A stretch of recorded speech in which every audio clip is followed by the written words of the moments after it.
ایک وقت میں تم اسے اتنا قریب کر رہے ہو، دوسرے وقت میں تم اسے باندی کی طرح مار رہے ہو۔ یہ الفاظ ہمیں پیغام دے رہے ہیں کہ بیوی گھر کی نوکرانی نہیں بلکہ شریک حیات ہے۔ ہاں، اگر وہ کوئی کبیرہ گناہ کر بیٹھے اور سمجھانے سے بھی نہ سمجھے تو اب شریعت نے محدود مارنے کی اجازت دی ہے تاکہ اسے نصیحت ہو سکے۔ مثل مشہور ہے، لاتوں کے بھوت باتوں سے نہیں مانتے۔ دو باتیں بڑی عام ہیں، ایک یہ کہ عورت کی زبان قابو میں نہیں رہتی، اور دوسری یہ کہ مرد کے ہاتھ قابو میں نہیں رہتے۔ سنیے، اللہ تعالیٰ نے حضرت آدم علیہ السلام کو تو مٹی سے بنایا، لیکن جب اماں حوا علیہ السلام کو پیدا کیا تو روایت میں آتا ہے حضرت آدم علیہ السلام کی پسلی سے ان کو نکالا۔ گویا عورت کو اللہ تعالیٰ نے مرد کی پسلی سے نکالا۔ اس میں بھی ایک میسیج ہے، ایک پیغام ہے۔ یہ میاں بیوی کے درمیان ایسا تعلق ہے، ہم نے عورت کو تمہاری پسلی سے نکالا، پاؤں سے اس لیے نہیں بنایا کہ تم اسے پاؤں کی جوتی نہ سمجھ لینا، سر سے اس لیے نہیں بنایا کہ تم اس کو سر پر نہ بٹھا لینا۔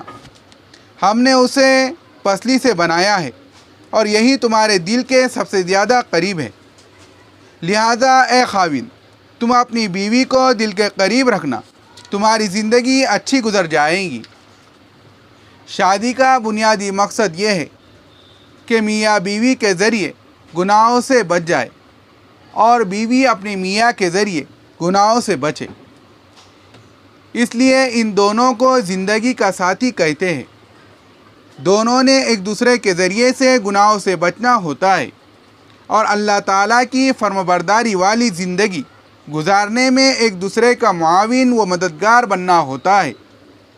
ان کا تعلق ایک دوسرے کے ساتھ اتنا مضبوط ہے، قرآن مجید میں ان کے تعلق کے بارے میں ایسی مثال دی کہ دنیا کا کوئی مذہب ایسی مثال نہ دے سکا۔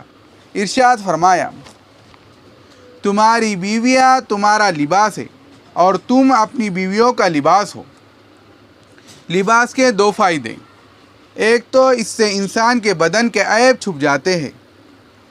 اگر بے لباس اس مرد کو کہے کہ لوگوں میں چلا جائے تو شرم کے مارے اس کو پسینہ آ جائے، اور اگر کوئی اسے لوگوں کے سامنے زبردستی بے لباس کر دے تو جی چاہیں گا کہ زمین پھٹے اور میں اندر اتر جاؤں۔ تو لباس کے ذریعے انسان اپنے جسم کے اعضاء کو دوسروں سے چھپاتا ہے، یہ قدرتی شرم و حیا کا تقاضا ہے۔ تو لباس کا ایک فائدہ کہ یہ انسان کے عیبوں کو چھپاتا ہے، اور دوسرا فائدہ کہ انسان کو زینت بخشتا ہے۔ جسم تو چادر سے بھی چھپ جاتا ہے، مگر ہم عموماً اچھا لباس پہنتے ہیں، سنت طریقے سے سر پہ عمامہ ہو، جبہ ہو، نیچے تہبند یا پاجامہ شلوار ہو، تو اس طرح پہن کر جب ہم چلتے ہیں تو لوگ شخصیت کو دیکھ کر متاثر ہوتے ہیں۔ معلوم ہوا کہ کپڑوں نے انسان کی شخصیت کو زیبائش بخشی۔ یہ لباس کا دوسرا فائدہ ہے۔ میاں بیوی کے تعلق کے یہ فوائد بڑے اہم ہیں۔ اگر بیوی نہ ہو، خاوند اپنے جنسی تقاضوں کے پیچھے معلوم نہیں کہاں کہاں منہ مارتا پھرے گا اور لوگوں کے سامنے ذلت و رسوائی اٹھاتا پھرے گا۔ یوں میاں بیوی کی زندگی کی وجہ سے اس کی شخصیت کے عیب چھپ گئے۔ اور دوسری بات یہ کہ اگر مرد کو اکیلا گھر میں رہنا پڑے تو گھر کے اندر بھی بے ترتیبی ہوں گی اور اس کی زندگی کا کوئی کام ڈھنگ کا نہیں ہوگا، نہ اس کا لباس صاف ستھرا ہوگا، نہ اس کے گھر میں کھانے پکانے کا کوئی نظم ٹھیک ہوگا۔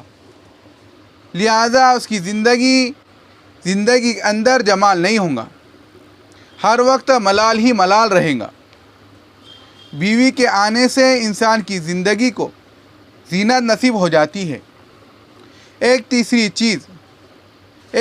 چیز ہے جو اس عاجز کے سمجھ میں آتی ہے، وہ یہ کہ لباس انسان کے جسم کے سب سے زیادہ قریب ہوتا ہے۔